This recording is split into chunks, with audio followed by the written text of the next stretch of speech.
പ്രായമായ ഒരാൾ നിങ്ങൾ കയറിയ ബസ്സിൽ നിങ്ങൾ സീറ്റിലിരിക്കെ കടന്നു വരികയാണ്. ശാരീരിക അവശതകൾ ഉണ്ടായ ആൾക്ക്, അയാളെ കണ്ടാൽ എണീറ്റ് കൊടുക്കണമെന്നാണോ അയാൾക്ക് എണീറ്റ് കൊടുക്കണ്ട എന്നാണോ നമ്മളെ അഭിപ്രായം? എന്താ അഭിപ്രായം ഒന്ന് പറയും. നമ്മൾ സീറ്റ് കൊടുക്കണോ അയാൾക്ക്?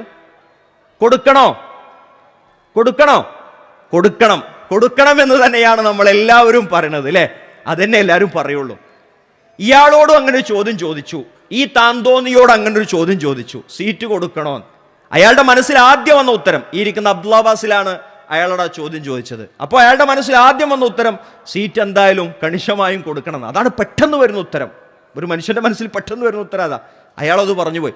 അപ്പോൾ ചോദിച്ചു എന്തിന് എണീറ്റ് കൊടുക്കണം എന്ന ന്യായം പറയാൻ പറഞ്ഞപ്പോൾ അദ്ദേഹത്തിന് മനസ്സിലായി, ഓ ഞാനൊരു ഇൻഡിവിജ്വലിസ്റ്റിക് ആണല്ലോ, ഞാനൊരു അവനവനിസത്തിൻ്റെ ആളാണല്ലോ, എനിക്ക് ഈ മറുപടി പറയാൻ പാടില്ലല്ലോ എന്ന് അയാൾക്ക് അപ്പോൾ ഓർമ്മ വന്നു. അയാൾ പറഞ്ഞു എണീറ്റ് കൊടുക്കേണ്ട ആവശ്യമില്ല.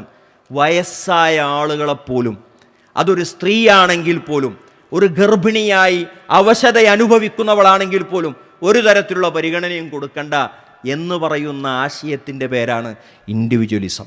വല്ല കഥയുണ്ടോ ഇവർക്ക്?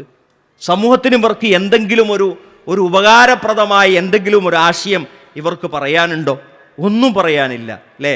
സ്വന്തം മനസ്സാക്ഷിയെപ്പോലും അംഗീകരിക്കാതെ അതിനെപ്പോലും അവിശ്വസിച്ചുകൊണ്ട് മാത്രമേ ഒരാൾക്ക് ഇങ്ങനെ മുന്നോട്ട് പോകാൻ കഴിയുകയുള്ളൂ.